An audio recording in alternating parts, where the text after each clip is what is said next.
Bismillahirrahmanirrahim. Assalamualaikum warahmatullahi wabarakatuh. Alhamdulillah, wassalatu wassalamu ala rasulillah wa ala alihi wa sahbihi wa man walah, wa la hawla wa la quwata illa billah. Amma ba'd. Saudari-saudariku kaum muslimat khususnya dan kaum muslimin umumnya, kita bersyukur kepada Allah Subhanahu wa taala pagi hari ini bisa membaca kembali melanjutkan bahasan kita tentang beberapa hal yang berkaitan dengan bagaimana seharusnya seorang wanita muslimah menunaikan kewajibannya sesuai dengan perintah Allah Subhanahu wa taala dan Rasulnya sallallahu alaihi wasallam.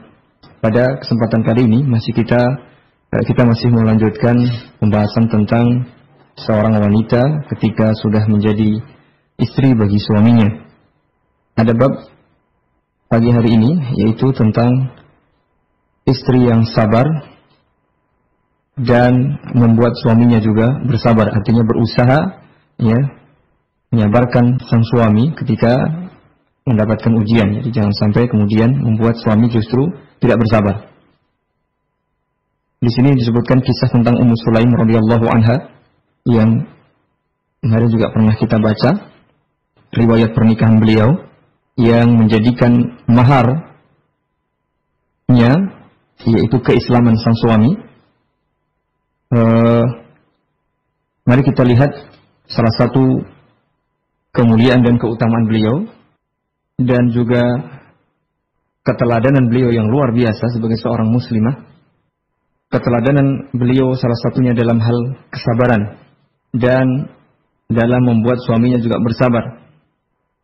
Dalam kisah ini disebutkan bahwasanya setelah beliau menikah, kemudian beliau mendapatkan seorang anak hasil pernikahannya dengan Abu Talhah. Kemudian Allah Subhanahu wa taala menakdirkan bahwa anak beliau itu meninggal dunia.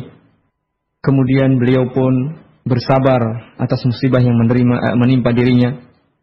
Kemudian bahkan beliau berusaha untuk menutupi kesedihannya itu di mata sang suami. Ia berhias, kemudian mempersiapkan makanan untuk buka suaminya, kemudian berhias diri, menyambutnya dengan senyuman dan semuanya. Bahkan sampai akhirnya dalam kisah tersebut, sang suami melakukan hubungan badan dengannya, kemudian baru dijelaskan. Mari kita lihat atau kita dengar bersama kisah ini dari Anas bin Malik radhiyallahu anhu. Anna Abu Talhata zawja Ummi Sulaimin kana lahu ibnun minha yuqalu lahu Hafs.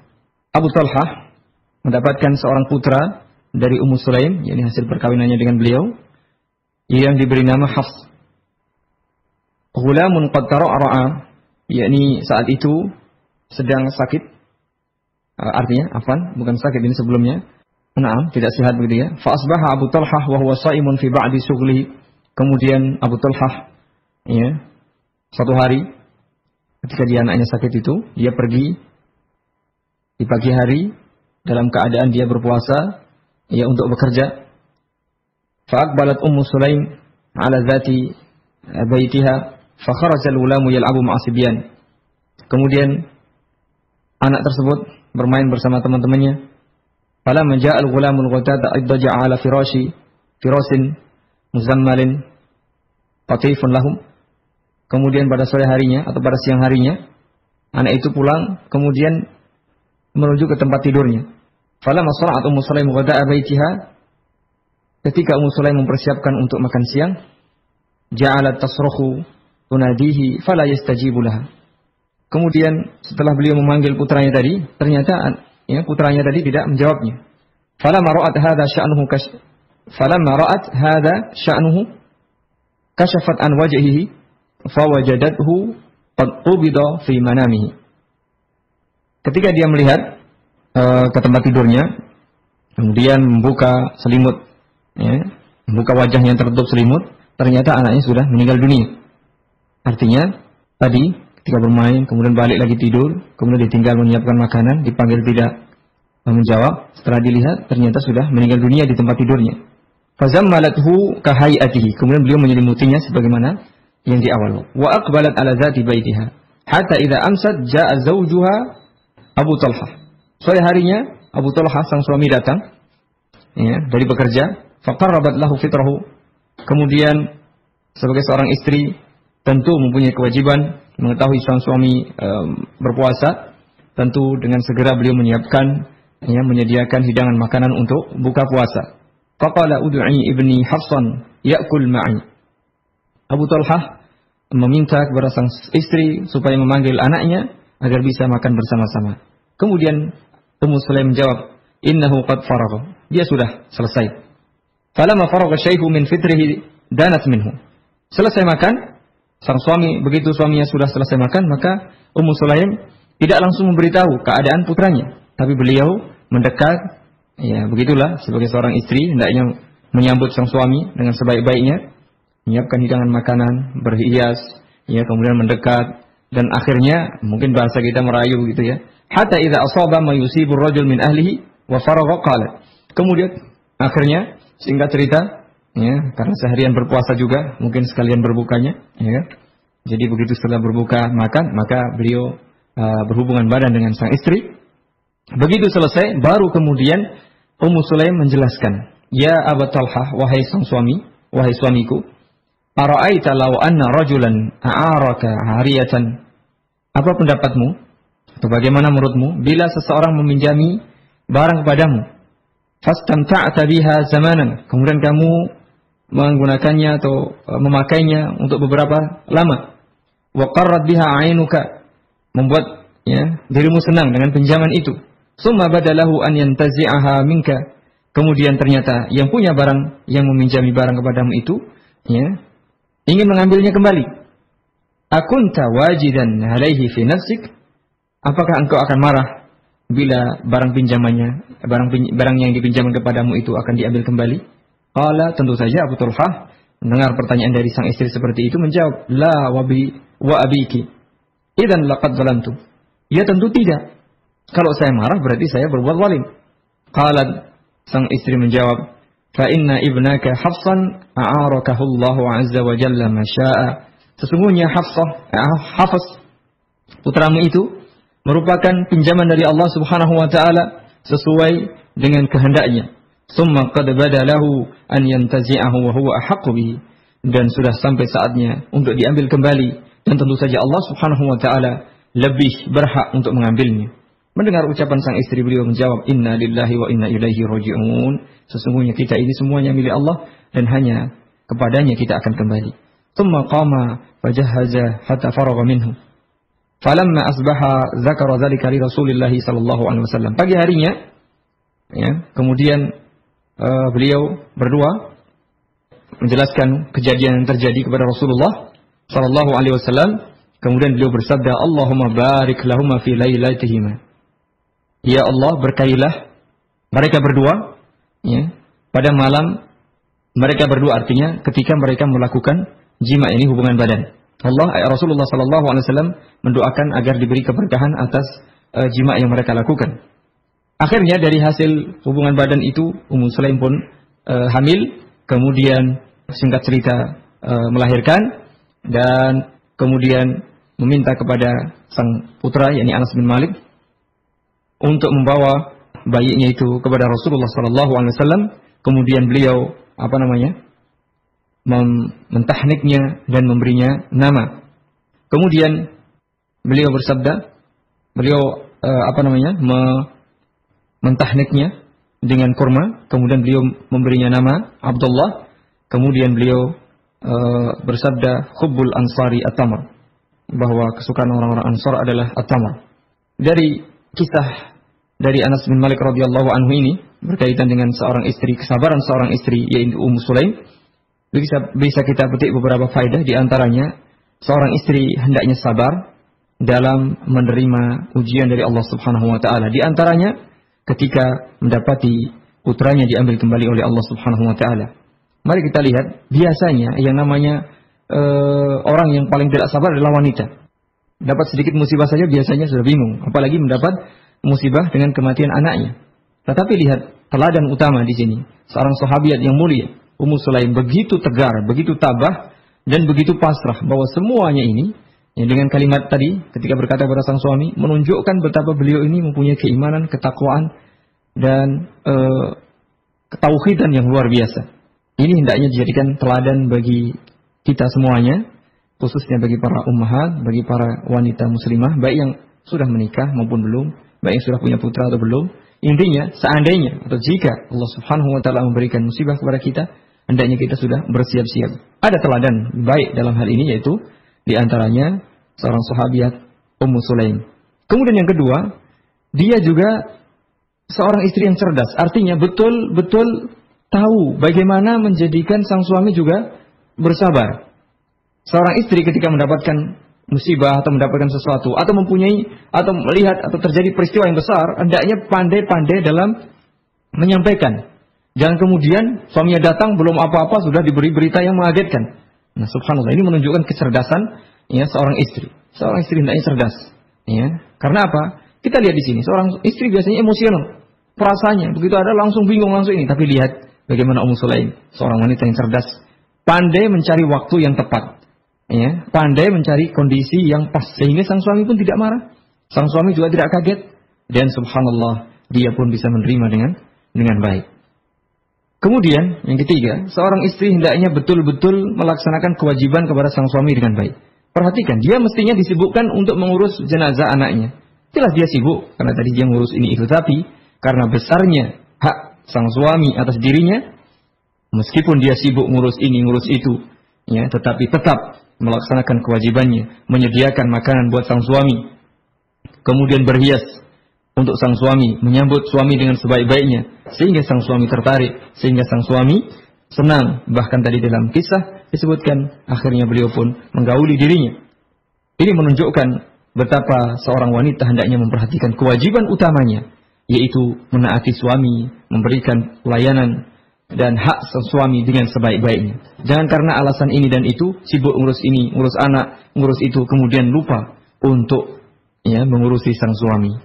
Ini kadang-kadang sering terjadi bagi para ummahat khususnya, dengan alasan sudah sibuk dengan anaknya sudah lebih dari satu dan ini dan itu, lupa untuk berhias, lupa untuk menyiapkan makanan atau sekedar kopi atau teh misalnya, padahal sang suami tidak kerja atau pulang kerja tanpa ada sama sekali, bahkan senyuman pun tidak, bahkan menyambut pun tidak. Nah, ini tolong dijadikan pelajaran. Seorang sahabiat, meskipun dia disibukkan dengan segala hal yang mestinya sangat berat, tapi tetap melaksanakan kewajiban kepada sang suami dengan sebaik-baiknya. Kemudian, hendaknya juga seorang istri pandai-pandai mencari atau memilih kata-kata. Jangan sampai membuat sang suami kaget atau membuat suami marah atau yang lain-lainnya. Bahkan di sini perhatikan, sebelum menyampaikan keadaan anaknya yang sudah meninggal dunia, beliau memberikan satu perumpamaan, satu pengandaian. Seandainya ada orang meminjami sesuatu, apakah akan marah bila pinjamannya itu diambil? Tentu tidak. Nah, begitu sudah sadar bahwa anak juga pinjaman ternyata dari Allah dan itu milik Allah, maka serta-merta juga ketika dikasih tahu bahwa sang anak sudah diambil kembali oleh sang pemiliknya, yaitu Allah Subhanahu wa taala, maka suaminya tidak kaget, bahkan tidak marah. Karena apa? Bisa sadar. Sebelumnya dia berpuasa sudah dikasih hidangan buka dengan sebaik-baiknya. Melihat sang istri juga berdandan, bahkan dia dicukupi kebutuhan biologisnya. Sehingga apa? Dia senang. Coba seandainya datang-datang mungkin istrinya awut-awutan, makanan belum siap, langsung dikasih berita kematian anaknya. Dalam kondisi dia capek, kondisi dia lapar, kondisi dia mungkin ingin segera bertemu dengan anaknya, rindu anaknya, keadaan anaknya. Kemudian dikasih tahu begitu saja, mungkin akan terjadi perang, mungkin bisa berbahaya. Karena ini manusiawi. Ini penting sekali. Karena itu, hendaknya seorang istri juga pandai-pandai memilih bahasa yang tidak mengagetkan. Ini satu kisah yang luar biasa, yang mungkin sulit untuk ditemui wanita seperti ini, atau bahkan jarang sekali, atau mungkin tidak ada.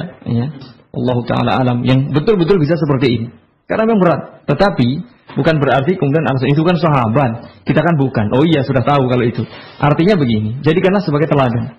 Jangan kemudian beralasan kalau dia diminta untuk berbuat baik selalu beralasan. Ini tidak bisa. Dicoba semaksimal mungkin berusaha untuk menjadi seorang wanita yang salihat, wanita idaman, begitu. Ini yang bab tadi yakni hendaknya sabar dan juga menjadikan suami bersabar.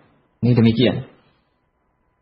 Berikutnya berkaitan dengan masalah kewajiban seorang istri kepada sang suami adalah berhias dan memberikan sambutan yang hangat kepada sang suami. Salah satu hak suami yang wajib ditunaikan oleh istrinya adalah mendapatkan sambutan dan kesenangan dari sang istri, baik ya kesenangan secara lahir maupun kesenangan secara batin. Karena itu hendaknya bagi para calon suami atau ya sebelum terlanjur, carilah istri yang betul-betul bisa menyenangkan mata dan menyenangkan hati. Paling tidak kalau menyenangkan mata itu ya setelah nazar, setelah melihat itu cocok lah begitu. Kalau urusan cantik itu relatif. Artinya bisa jadi memang menurut orang lain cantik, tapi menurut yang lainnya ya cantik, tapi saya tidak tertarik. Bisa jadi, dan itu terjadi. Bisa jadi yang lainnya biasa-biasa mas wajahnya, tetapi bagi seseorang yang lain, ini menarik banget. Karena kriteria beda-beda. Orang mempunyai selera berbeda-beda. Ya, selera mungkin wajahnya bulat, selera wajahnya lonjong, macam-macam ya. Ada hidungnya pesek, ada hidungnya mancung, macam-macam. Ya. Karena itu perlu diperhatikan. Maka ada syariat nazar tadi. Itu untuk menyenangkan mata. Walaupun bagaimana, kalau melihat istri sudah tidak menarik, bagaimana? Kan begitu. Kemudian yang kedua, menyenangkan hati. Nah ini berkaitan dengan perilaku, berkaitan dengan akhlak dan adab. Secantik apapun, kalau seorang wanita itu tidak berakhlak, tentu tidak akan menarik hati sang suami. Perhatikan, ya, maka salah satu kewajiban seorang istri adalah menghiasi dirinya, perhiasan secara lahir, ya, dengan perhiasan-perhiasan yang dibolehkan tentu saja. Ya boleh berhias selama itu dibolehkan. Pakai ini, pakai itu, pakai minyak wangi, pakai baju yang bagus, macam-macam terserah. Ya. Kecuali yang tidak dibolehkan, misalnya harus mencukur alis, ya, atau kemudian operasi plastik, ya. Tidak perlu. Ya. Jadi sudahlah apa adanya itu diperindah dengan perhiasan yang boleh saja. Kemudian yang kedua, dan perhiasan hati, artinya hiasilah diri kalian wahai para muslimat dengan perhiasan akhlak dan adab yang mulia. Betapa banyak ya justru wanita-wanita yang mungkin secara parasnya ya kecantikannya itu pas-pasan bahkan sedikit kurang, tetapi ternyata ketika akhlaknya baik, agamanya baik, adabnya baik, ini justru menarik. Justru sangat menarik ya. Jadi sekali lagi hendaknya diperhatikan urusan keindahan lahir, dan yang lebih penting lagi adalah keindahan batin. Mari kita lihat hadis yang pernah kita baca ketika Rasulullah SAW ditanya tentang wanita terbaik, yaitu allati tuti'u idza amara.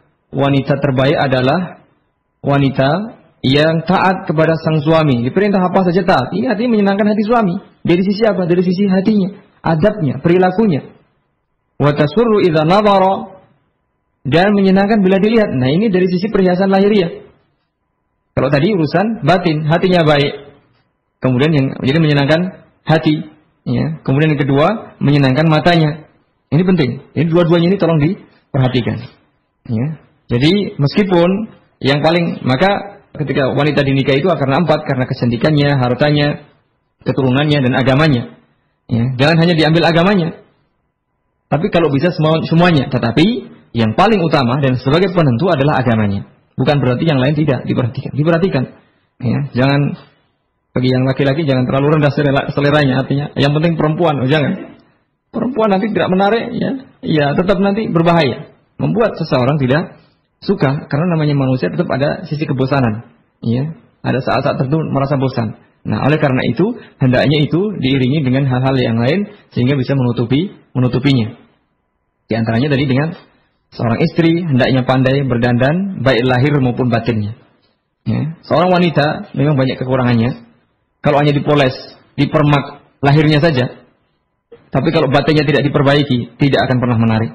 Orang kalau sudah tua, dipermak kayak apapun tetap keriput, ya, tetap menjadi tua. Ya. Tetapi kalau dia seorang yang berakhlak baik, seorang yang taat pada suaminya, ibadahnya baik, agamanya baik, meskipun sudah keriput, meskipun sudah tua, tetap menarik. Ya. Apa daya tariknya? Ya karena akhlaknya, ibadahnya, agamanya, adabnya yang baik. Coba sudah tua, elek, gitu. Kemudian akhlaknya jelek, waduh, sudah dibuang mungkin di tengah jalan. Ya. Tidak menarik sama sekali. Ya. Ini perlu diperhatikan dan disadari oleh kaum wanita. Meskipun sekarang kan saya masih imut-imut, masih hebat. Oh iya, sekarang masih remaja. Mungkin sekarang umur 18 tahun, 20 tahun. Tunggu 30 tahun lagi. Tak laku sudah. Untuk tetap menjaga harga semakin tinggi, ya, artinya nilai seorang wanita itu semakin tinggi, maka mau tidak mau justru kecantikan batinnya. Orang bilang inner beauty. Ini apa? Akhlaknya, ibadahnya, ya, adabnya, agamanya. Ya, kalau laki-laki, oh jangan tanya, ya. Tua-tua keladi semakin tua semakin hebat. Tapi kalau perempuan tidak, ya, semakin tua rata-rata itu semakin tidak menarik. Itu sudah rumus, sudah rumus. Nah oleh karena itu tolong diperhatikan. Ya. Intinya seorang wanita hendaknya pandai-pandai, ya, mempercantik dirinya baik lahir maupun batin. Dan yang paling penting adalah batin. Meskipun tidak punya alasannya, wah suami saya kan miskin tidak bisa berdandan ini. Loh, berdandan tidak harus dengan yang mahal. Ya, berdandan itu cukup dengan senyum sudah berdandan, mandi sudah berdandan. Yang penting tidak bau busuk, tidak kecut, ya, tidak kusut, ya. Sudahlah bersisir yang rapi, pakai baju yang bersih. Meskipun tidak punya make up, tidak punya ini, tidak punya itu sudah menarik. Ya. Jadi tidak harus dalam bentuk yang mahal-mahal. Jangan cari-cari alasan. Apapun yang ada, lakukan demi menjalankan perintah Allah Subhanahu wa taala. Karena itu bahkan ada disebutkan oleh salah seorang ahli hikmah bahwa minyak wangi yang paling bagus bagi kita adalah air. Artinya apa? Hendaknya sering bebersih. Ya, apalagi wanita. Nah, ini penting sekali untuk menjaga kebersihan dirinya. Atyabut tibi alma, kata mereka. Karena itu seorang wanita wajib memperhatikan kebersihan dirinya. Kalau laki-laki kecut agak mending, karena dia kerja.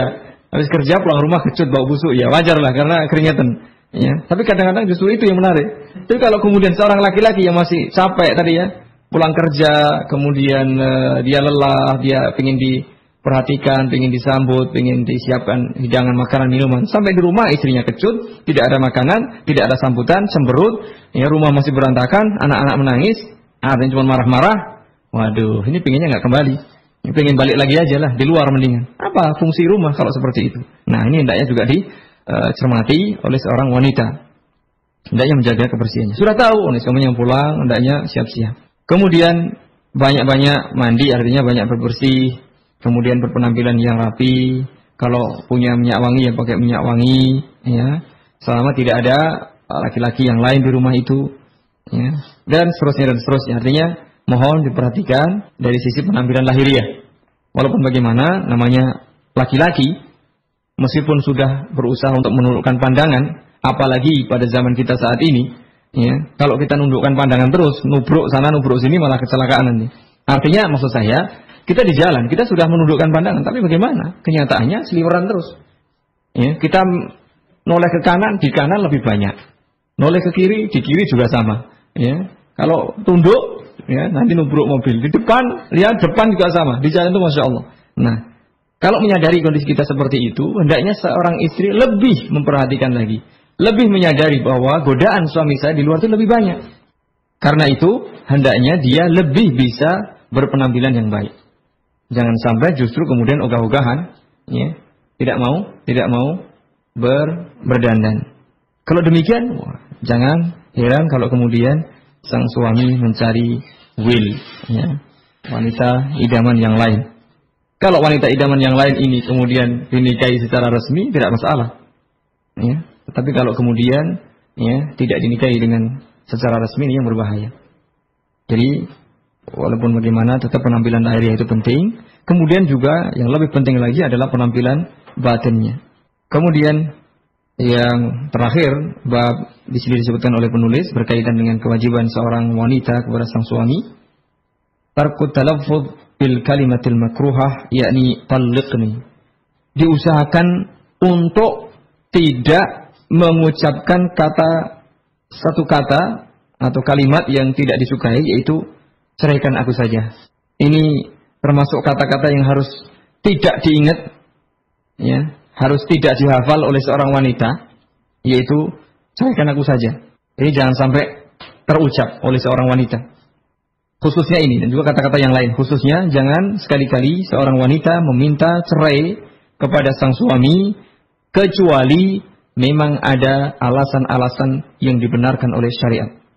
Mengapa? Karena kata-kata ceraikan aku atau ceraikan saya, pulangkan aku ke rumah orang tua aku atau macam-macam, ini termasuk salah satu sebab hancurnya kehidupan rumah tangga seseorang, ya, dan membuat rumah tangga mereka menjadi berantakan. Apalagi kalau sudah mempunyai anak. Ya, ini sangat memprihatinkan. Rasulullah SAW pernah bersabda, "Al-mukhtali'atu wal muntazi'atu hunnal munafiqat." Wanita-wanita yang suka meminta cerai dari suaminya tanpa ada alasan yang dibenarkan. Jadi al-mukhtali'at, khulu, artinya wanita-wanita yang minta khulu, yaitu meminta cerai dari sang suami tanpa alasan yang dibenarkan atau diperbolehkan oleh agama, diserupakan oleh Rasulullah SAW dengan wanita-wanita munafik. Masya Allah, ini berat sekali. Ancaman yang berat ini. Mengapa? Sebagai peringatan keras bagi mereka agar tidak menjauhi, agar tidak mengucapkan atau melakukan perbuatan yang jelek ini, yaitu meminta cerai. Jadi sebagai bentuk juga penjelasan dari Rasulullah atas besarnya dosa meminta cerai dari sang suami bila tidak ada alasan yang benar. Artinya semata-mata karena suaminya miskin mungkin, atau suaminya kurang ini, kurang itu, sekedar kurang saja. Ya.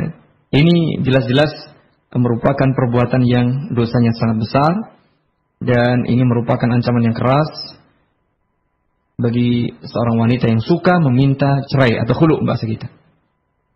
Kemudian juga Rasulullah SAW pernah bersabda, "Ayyuma imra'atin sa'alat zawjaha at-talaqa fi ghairi ma ba'sin, fa haramun 'alaiha raihatul jannah."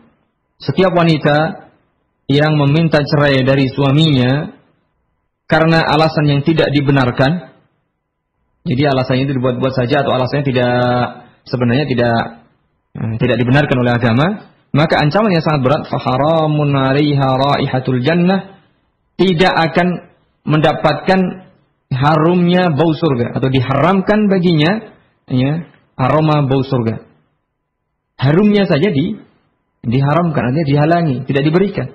Ini menjadi ancaman yang berat, ancaman yang keras bagi seorang wanita yang meminta cerai kepada suaminya tanpa, sekali lagi dengan catatan, tanpa ada alasan yang dibenarkan. Tapi kalau alasannya memang betul-betul syar'i, apalagi itu sangat kuat, monggo-monggo saja, ya, bahkan itu hak dia.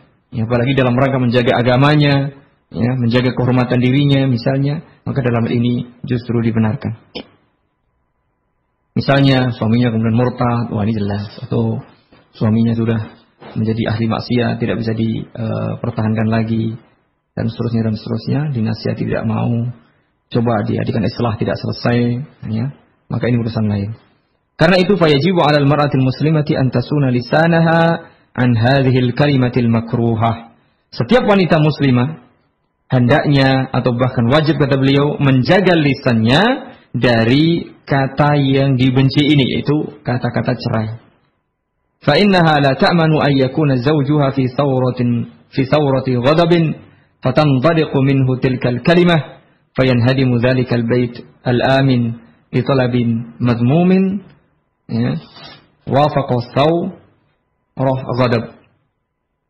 Jadi bisa jadi, ya, kalau seorang istri suka meminta seperti ini, kemudian suami mungkin dalam kondisi yang memang tidak mood atau bagaimana, bisa jadi terjadilah, ya, perceraian, dan kemudian hancurlah rumah tangga mereka, terlantarlah anak-anak mereka gara-gara, ya, satu kata atau satu kalimat yang sering diucapkan oleh sang istri. Oleh karena itu kita peringatkan kembali, hendaknya seorang istri berusaha melupakan satu kata, yaitu kata-kata cerai. Demikian yang bisa kita sampaikan. Mungkin perlu kiranya saya ulang kembali kewajiban beberapa, ya, kewajiban, tentu saja ini mungkin masih ada penjelasan yang lain yang disebutkan oleh penulis. Beberapa kewajiban seorang wanita terhadap suaminya, dan itu menjadi hak sang suami atas dirinya. Yang pertama dan paling utama adalah hendaknya seorang istri menaati suaminya selama itu bukan dalam perbuatan maksiat. Yang kedua, hendaknya bersyukur, berterima kasih, dan tidak mengingkari kebaikan sang suami. Sekecil apapun kebaikan sang suami, jangan kemudian diingkari. Kalau sang suami sudah memberikan kebaikan, Jangan kemudian diingkari, ya, jangan diberi hati, ya, minta rempelo apa sesuainya diwenai hati ngerokok rempelo, tapi hendaknya tahu diri. Berterima kasih, banyak bersyukur. Karena apa? Salah satu sebab, ya, seseorang atau seorang wanita dimasukkan ke dalam neraka adalah karena mereka suka mengingkari kebaikan suaminya. Kemudian hendaknya dia menjaga kehormatan dirinya, menjaga kehormatan suaminya, dan menjaga harta sang suaminya bila sedang ditinggal sang suami. Jadilah istri yang setia, istri yang bisa menjaga kehormatan diri dan suaminya dan serta harta suaminya. Kemudian tidak menyakiti hati sang suami, baik dengan perbuatan maupun dengan ucapannya. Kemudian juga hendaknya seorang istri itu menganjurkan suaminya untuk banyak-banyak beribadah kepada Allah. Kemudian tadi yang kita baca adalah hendaknya bersabar atas segala musibah yang menimpa dirinya. Termasuk juga perlu disebutkan juga kesabaran seseorang ketika menerima perlakuan yang mungkin kurang menyenangkan dari sang suami. Ya, misalnya suaminya kadang-kadang memarahi atau apa. Kalau memang itu demi kebaikan dia, hendaknya dia bersabar. Atau mungkin karena kekurangan sang suami, suaminya miskin, atau suaminya kurang cakep, atau suaminya kurang ini, kurang itu, hendaknya sabar. Ya, hendaknya sabar. Karena itulah memang kondisi suami Anda. Kemudian hendaknya berhias dan berdandan serta memberikan sambutan yang baik kepada sang suami. Kemudian yang terakhir hendaknya menjauhi satu kata yang dibenci, yaitu kata-kata cerai. Demikian mungkin yang bisa kita sampaikan berkaitan dengan beberapa kewajiban seorang wanita terhadap sang suami. Mudah-mudahan ada guna dan manfaatnya bagi kita semuanya. Bagi yang sudah bersuami atau bagi yang belum bersuami atau yang sedang akan bersuami, mudah-mudahan sekali lagi bisa ada manfaatnya. Kurang lebihnya saya mohon maaf. Subhanakallahumma bihamdika asyhadu an la ilaha illa anta astaghfiruka wa atubu ilaik. Assalamualaikum warahmatullahi wabarakatuh. Assalamualaikum warahmatullahi wabarakatuh. Khotiriman rahimani wa rahimakumullah, sahabat muslim, para pendengar radio muslim yang dirahmati Allah Subhanahu wa taala. Kami kembali menyapa Anda di udara bersama Radio Muslim Yogyakarta, memurnikan akidah, menebarkan sunnah. Pada sesi yang kedua ini akan kami bacakan beberapa pertanyaan yang telah masuk ke studio Radio Muslim. Insyaallah akan dijawab oleh beliau, Ustaz. Assalamualaikum, Ustaz. Ada pertanyaan yang kami bacakan kepada Anda. Ada suatu kasus seorang suami yang telah mengabaikan dan melantarkan sang istri selama beberapa tahun lamanya tanpa memberikan nafkah lahir dan batin. Kemudian waktu dia pergi dengan maksud menceraikan sang istri. Terus suatu saat suami tersebut telepon dan mengatakan untuk menceraikan istri. Nah, yang menjadi pertanyaan kami adalah, apakah istri harus menunggu masa idah dulu untuk dapat menikah lagi? Atau langsung bisa menikah? Terus, apa yang menjadi maksud dan tujuan dari masa idah itu, Ustaz? Tafadhol, Ustaz. Bismillah, alhamdulillah, salatu wassalamu ala rasulillah wa ala alihi wa sahbihi wa mawalah mabad. Jadi, kalau tadi suaminya mau pergi jauh itu ya? Apa tadi? Ia meninggalkan sang istri tanpa pamit dengan maksud dia akan istilahnya minggat, menceraikan istri. Iya. Jadi tetap ya, walaupun dia minggat, nggak balik lagi dah, gimana lah pokoknya begitu. Tetap ya dia harus melakukan iddah selama dia pernah sudah bersuami istri dan pernah berhubungan, ya artinya dia berhubungan gitu. Kecuali kalau memang habis nikah kemudian belum sempat berhubungan kemudian langsung dicerai, maka di sini lain halnya karena dia belum pernah berhubungan. Tapi kalau sebelumnya ya dia berkumpul, artinya juga bareng hidup bersama begitu, ya tetap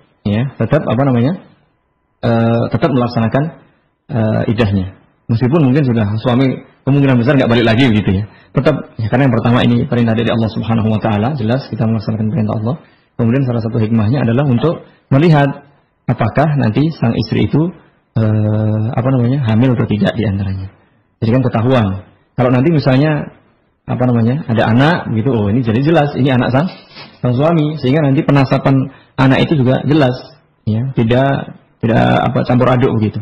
Padahal kalau nanti misalnya ternyata hamil, kemudian tidak iddah, kemudian menikah lagi, nah ini kan nanti bisa bercampur, artinya sebenarnya anak suami yang dulu ternyata ya sudah menikah lagi, ya, itu berarti dianggap anak yang kedua, anak suami kedua. Padahal itu anak yang pertama misalnya, anak suami yang dahulu. Ini penting. Jadi tetap ya melaksanakan iddahnya. Allah Ta'ala a'lam. Nah, kalau kasus seperti ini misalnya sudah terlalu lama Ustaz untuk ditinggal, jadi nggak pernah berjumpa kembali atau dalam masa yang lama, itu apa langsung bisa menikah atau tetap iddah? Jadi tinggalnya udah terlalu lama, nggak pernah berjumpa bertahun-tahun gitu. Begitu. Kemudian dia telepon. Iya, suaminya telepon dari jauh, ya Pak, menceraikan gitu. Allah Ta'ala a'lam. Ya, Ustaz. Pertanyaan selanjutnya, Ustaz. Assalamualaikum, Ustaz. Waalaikumsalam warahmatullahi wabarakatuh. Wanita yang telah jompo, bolehkah kita sebagai seorang laki-laki melihat mukanya dan membantu menolonginya dalam segala hajatnya, seperti membantu menyeberangkan jalan atau menggendong dan lain sebagainya? Bolehkah Ustaz hal ini dilakukan? Tafadhol. Bismillah, alhamdulillah, salatu wassalamu ala rasulillah. Nah, berkaitan dengan masalah wajah, sekali lagi ulama berbeda pendapat dia berkaitan dengan masalah wajah itu sebagai aurat atau bukan. Ini yang pertama. Pertama berpendapat wajib ditutup. Yang kedua sunnah saja. Tetapi meskipun itu tidak ditutup, ya kan kita diperintah supaya menundukkan pandangan kecuali kalau memang ada kebutuhan. Nah, ada kebutuhan itu diantaranya misalnya ketika seorang ikhwan atau laki-laki tidak menikah bolehnya nazar, itu kan karena kebutuhan. Itu boleh melihat.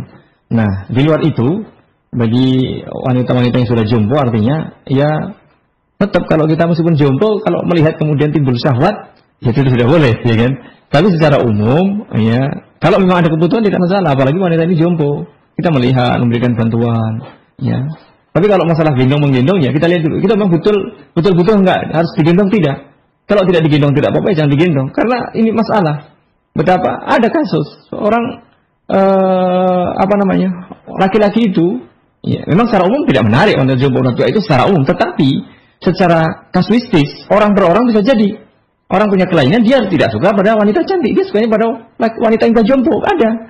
Atau bahkan karena dia tidak punya istri, tidak bisa melampiaskan syahwatnya, melihat siapa saja tembak saja. Itu ada kasus. Ya ini dia memperkosa nenek-nenek sudah tua, karena apa? Tidak ada yang lain. Nah, artinya secara umum ya dia boleh saja. Bahkan kita memberi salam pada wanita-wanita sudah tua tidak masalah, meskipun dia sendiri. Ini secara umum apa?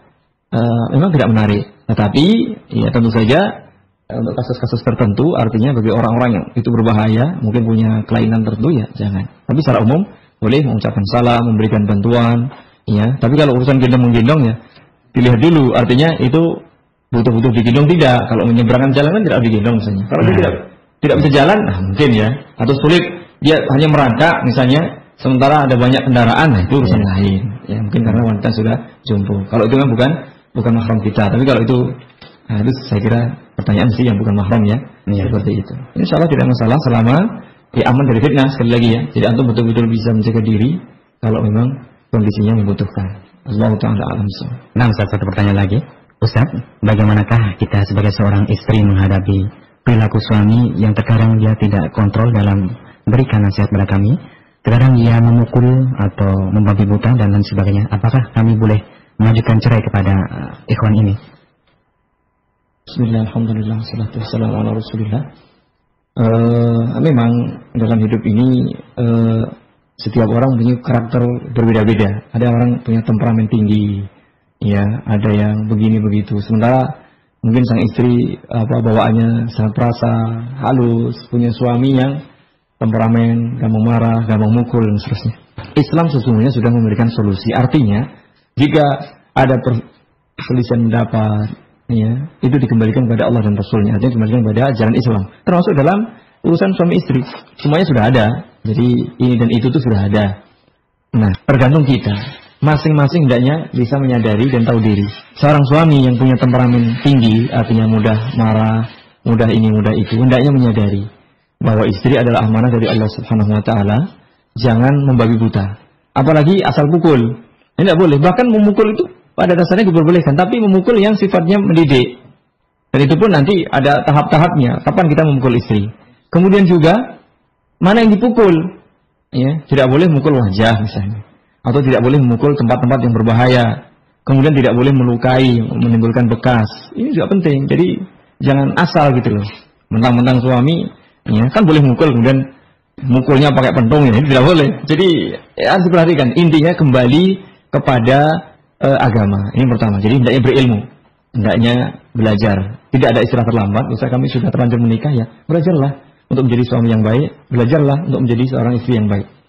Nah, kalau yang sudah terjadi, yang pertama hendaknya saudari saya ini bersabar karena itu ternyata suami saya seperti itu. Pertama, sadarilah dan terimalah bahwa ini sebuah takdir dari Allah, saya mendapat suami seperti ini. Pertama, ya, jangan mengingkari takdir, artinya itulah suami saya ternyata seperti ini. Kedua, hendaknya berdoa kepada Allah Subhanahu wa taala agar sang suami diberi hidayah untuk menjadi suami yang baik. Kemudian yang ketiga, tentu saja memberikan nasihat yang baik. Ya, mengajak suaminya untuk belajar bersama, menghadiri pengajian atau mendengarkan kajian, kemudian menasihati dengan cara yang baik, jangan menggurui sekali lagi, ya, karena posisi suami walaupun bagaimana lebih tinggi ya, itu kalau orang digurui, yang lebih tinggi digurui, itu kesannya begitu tetap mesti marah, ya, meskipun niatnya baik, ini penting. Kemudian pokoknya diajak dinasihati baik lah, kalau tidak bisa langsung mungkin dengan cara yang lain atau lewat orang lain. Kemudian yang perlu juga, kemarin juga kita singgung, hendaknya seorang istri introspeksi. Apa penyebab kemarahan suami? Jangan-jangan anti yang kurang bisa membawa diri. Nah, ini penting. Jadi setiap hal ketika ada masalah, cobalah untuk selalu introspeksi. Ini penting sekali. Kalau ternyata kita sudah metani, bahasa kita ya, kita metani diri kita, sudah berusaha semaksimal mungkin, ternyata ini bukan dari saya sebabnya. Nah, ini mungkin ya, kita ajak dialog. Carilah waktu yang tepat. Seperti contoh siapa? Ummu Sulaim tadi.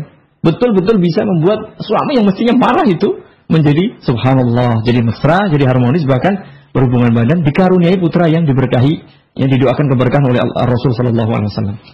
Jadi seperti itu. Hendaknya pengalaman itu jadikan guru yang terbaik. Mungkin saat suami marah itu kapan, suka mukul kapan, atau mungkin karena ininya nggak cocok masakannya, atau penampilannya nggak cocok, atau pelayanannya kurang hebat dan macam-macam. Jadi seperti itu. Tapi kalau itu semuanya ternyata sudah diusahakan, sudah berdoa, sudah berusaha semaksimal mungkin, ternyata begitu. Oh, ternyata suami saya ini menjelek gitu ya, tidak mau baik. Nah, ini urusan lain. Ya, silakan nanti datangkan hakam atau pihak dari keluarga, satu pihak yang keluarga dua untuk dinasihati, untuk demi kebaikan, atau datangkan ustaz untuk menasihati dan seterusnya. Kalau terpaksa, ya memang tidak bisa, kemudian nanti sudah tidak bisa bersabar, tidak bisa menjaga agama, tidak menjaga ibadah dan seterusnya, ini Allah Ta'ala alam, terserah nanti bagaimana. Jadi demikian intinya, introspeksi, kemudian berusaha, berdoa, dan memberikan nasihat kepada sang suami, mengajak demi kebaikan. Tadi juga salah satu kewajiban seorang istri adalah hasfuz zauj ala ta'ah, mengajak sang suami untuk beribadah, banyak melaksanakan ibadah kepada Allah Subhanahu wa taala. Karena sekali lagi hendaknya rumah tangga ini sebagai sebuah ibadah, artinya bukan untuk menang-menangan, bukan untuk saling mencari alasan, tetapi sudah diniati bersama untuk bersama-sama beribadah kepada Allah Subhanahu wa taala. Saya kira demikian ya, tetap berusaha, berdoa dan dinasihati sembari introspeksi. Allah Ta'ala alam.